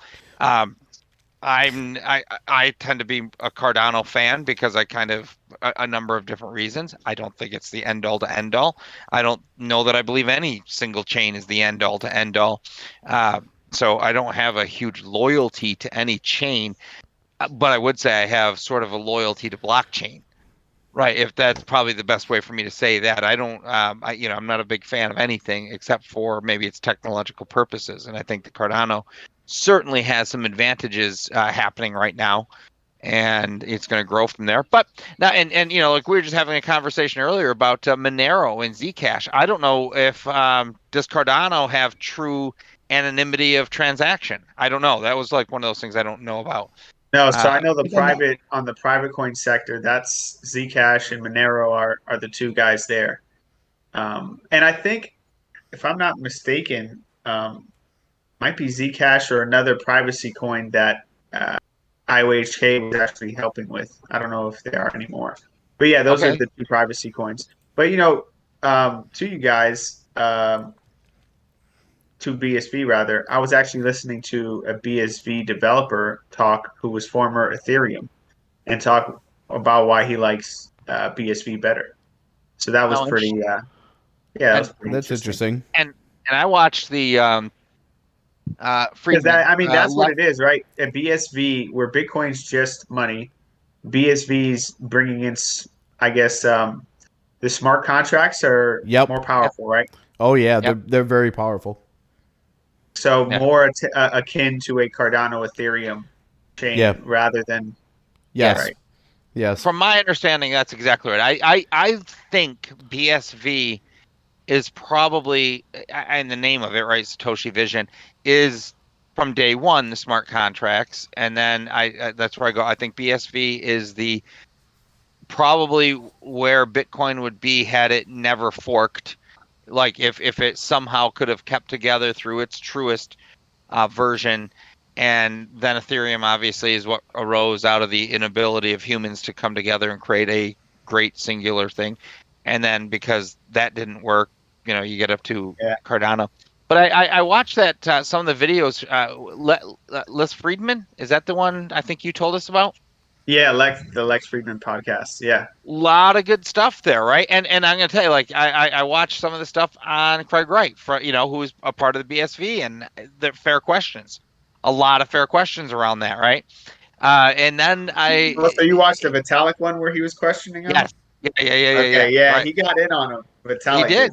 He did, and I think that and then I watched a few others, and I was like, all right, there's some great questions. Not that I think it necessarily matters, other than if Craig Wright's not Satoshi, then you got to sit there and go, okay, who's the guy leading this? Now, you would have probably really enjoyed the gentleman that was on earlier tonight. We had Les Aker. And what did you say, Justin? Les Aker, yeah, just a gentleman that we had previously met. He's been in the cryptography space for over 30 years. Began way back in the naval research labs. I mean, going way back. All sorts of RF stuff. So this guy is same kind of computer sciences that we're talking about here, right? So he really gets it. A lot of fun conversations to be had, and ultimately, like I say, who's the leader doesn't really matter as much as which chain leads well. So yeah, based on what you're just talking about and what you've been able to do so far, and we don't have to necessarily discuss it right now if you think when you want to think on it, but would you think that there is a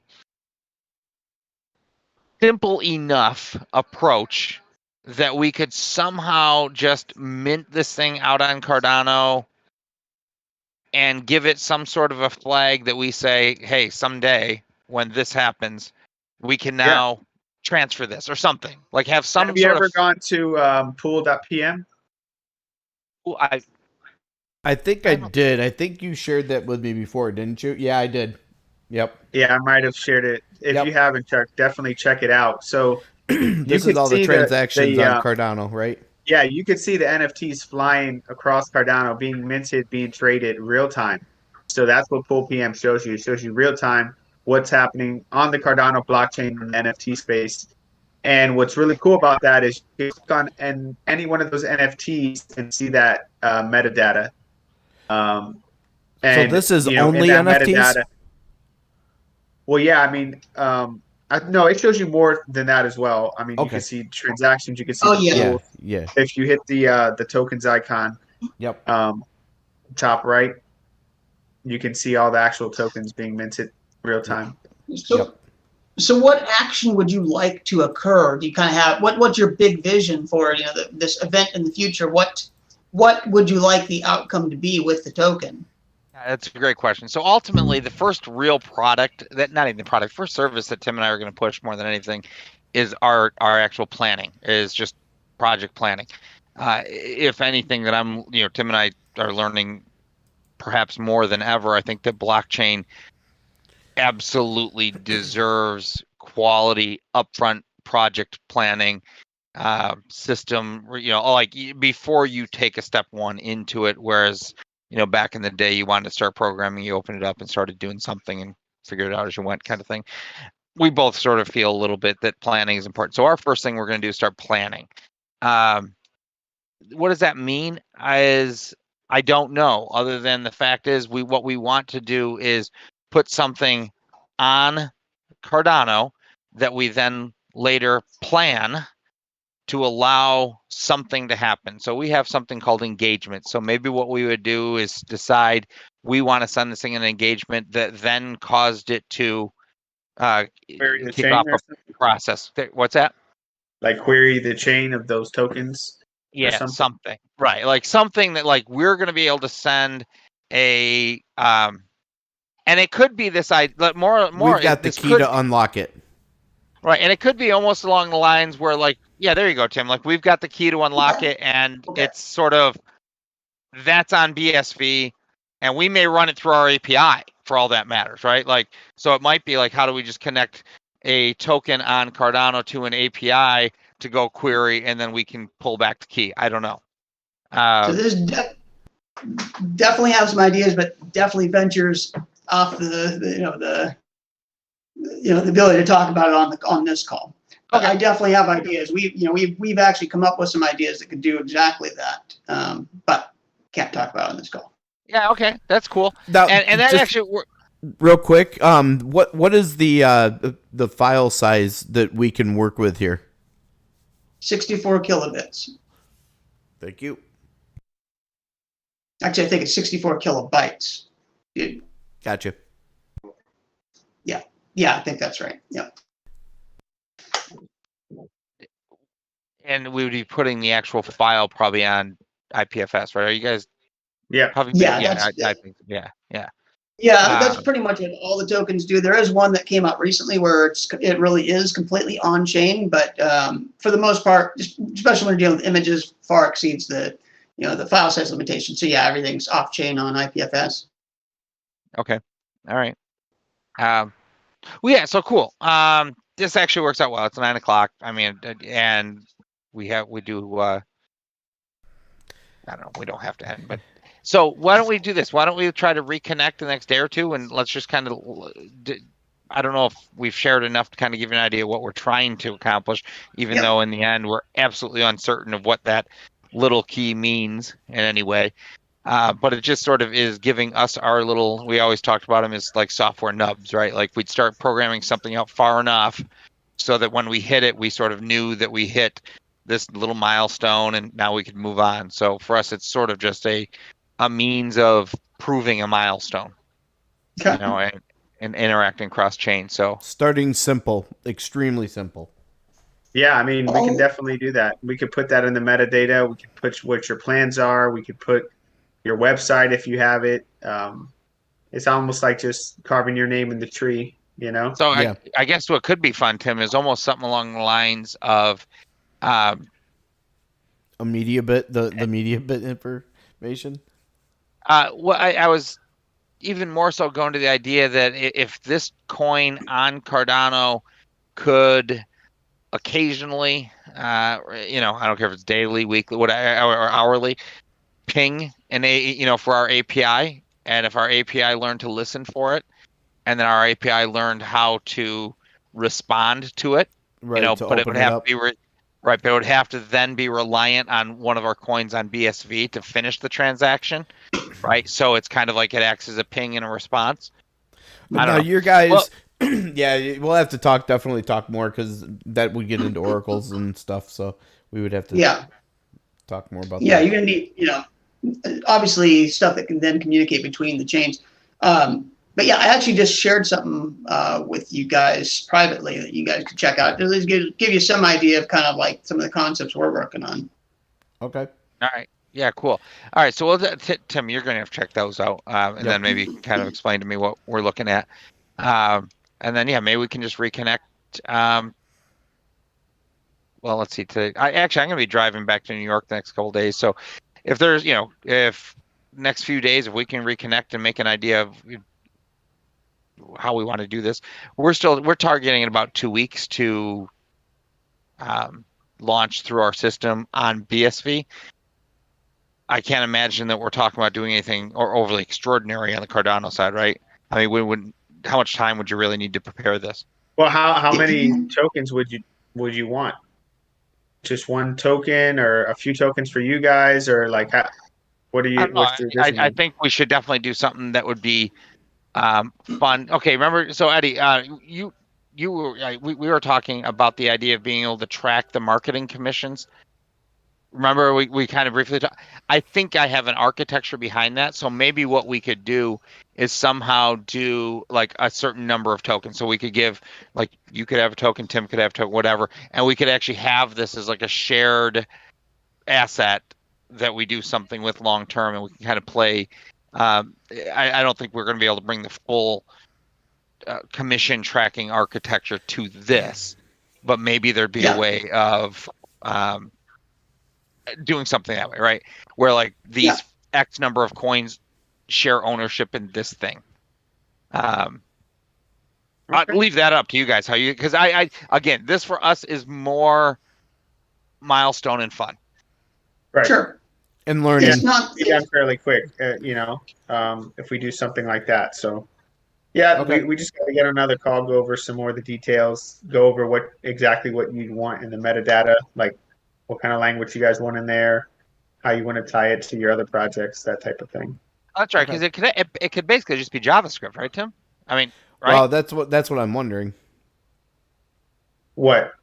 We could literally probably put some sort of JavaScript in this property, right? You can really put whatever you want. Obviously you have to write it in. Sorry, trying to think. Yeah, it has to be in JSON format. But yeah, I mean, anything you can fit within the JSON. On a JSON, yep. Okay. Yeah. All right. Okay. So yeah, we'll figure actually. So Tim, it might make more sense for you to connect with them, and you guys have a technical conversation, and we can figure out specifically what we want. Yeah. All right. I'm sure we can figure something out that'll work. That'll do exactly what you want. It just takes a little creativity. There's a lot of different ways to make a token do more than just be a static image online. Right. All right. And how are you guys handling your compensation at this point and billing? Oh, it just depends. I don't know. I don't think we have any hard and fast rule on any of that. Okay. Yeah. All right. Okay. Well, yeah, Cool. think through that too, and I mean, for us right now, and we're trying to keep this really small. Like, we can certainly pay for your time, but I think it'd just be more fun, frankly, to do this some sort of call it a marketing dev thing, right? Yeah. Sure. Yeah, and I'd be interested in seeing, getting with you, Tim, on some of the code and stuff for BSV. See how that, I guess it's called script, right? Yeah, S script. Yep. S script. Yeah, that'd be interesting to see too. So just kind of getting together on both. That'd be really fun. Yeah, and that definitely one of the reasons I want to work with you guys is as node operators, it just completely makes sense that if we're going to try to create what effectively is a cross-chain swap. I mean, well, that's the cool thing with Cardano.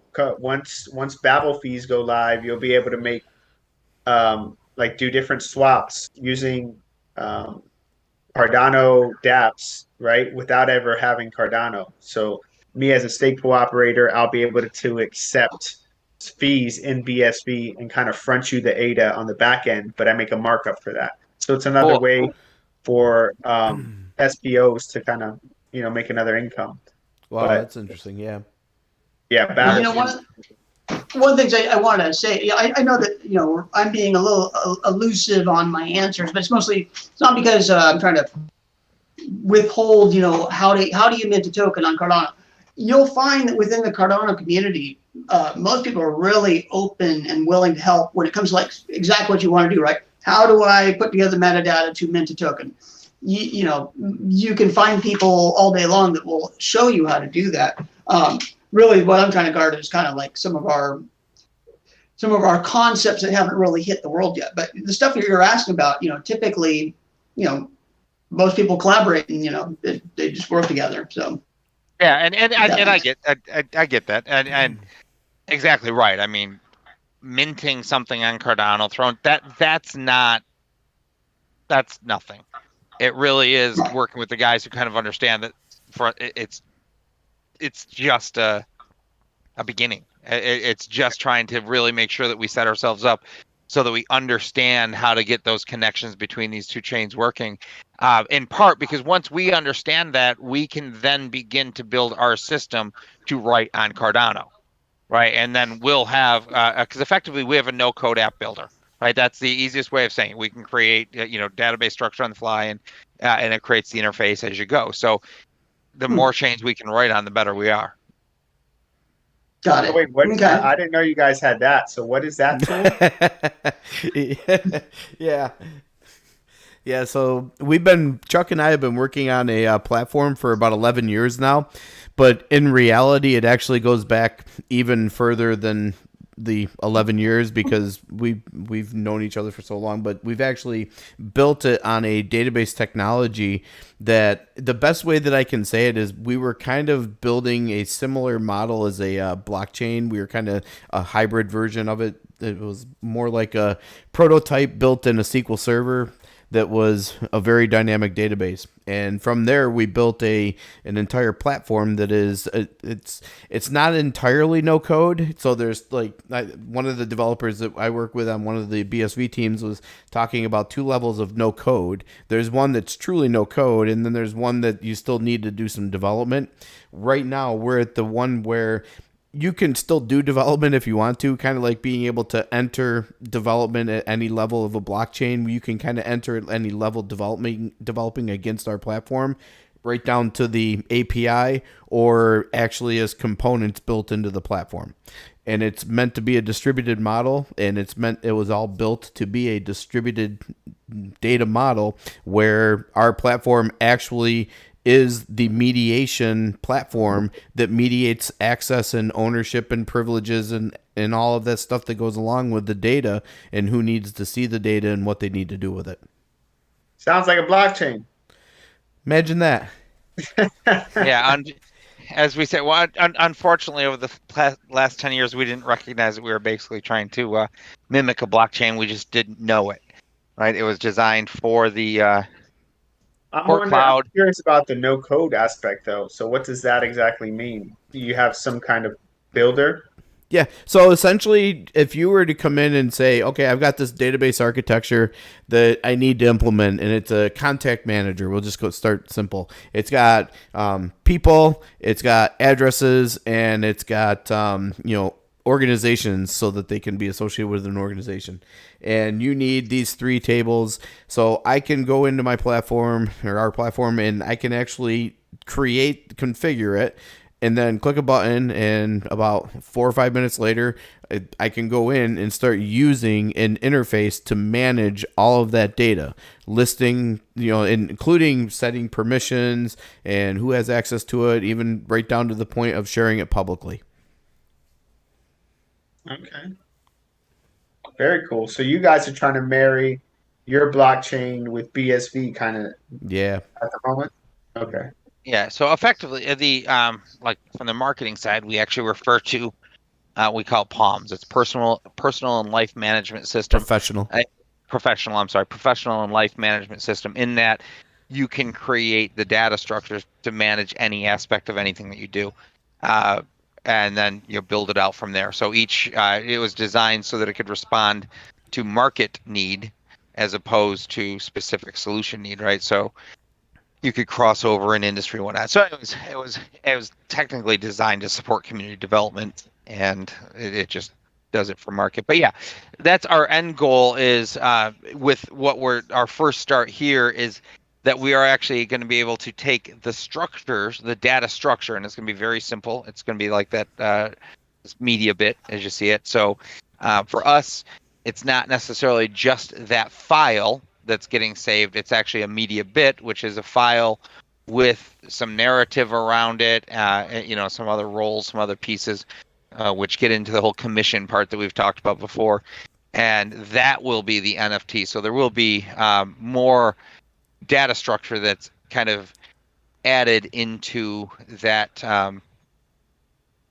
art file. I keep calling it there. So cool. Yeah. Very cool. All right. Well, yeah. Cool. Yeah, let's schedule another call for sure, and then we can go over some details. All right. So Tim, why don't you kind of like spearhead staying in touch with these guys and figure out when is the best time for us to connect that works for you? Okay. Like I said, I'll be driving a lot, so I'll have a lot of time just to jump on. But this is definitely you guys, your world. Yeah, we'll touch base. So I'm gonna go off of live here, Chuck. So you want to close this out? Oh, yeah, sure. Hey, so first off, thanks to Health Solo and Eddie for joining us tonight on the Cardano Buds. We should have actually had a couple of the pictures up there. And we'll be kind of expanding this out for this format as we go. So just tune in for the next couple of weeks and see what happens, I guess. Launch in 2 weeks. Awesome. 2 weeks. Thanks for having us, guys. Yeah, have a good night. Thanks for having us on. Definitely. Yeah, thanks, guys. Cool. All right.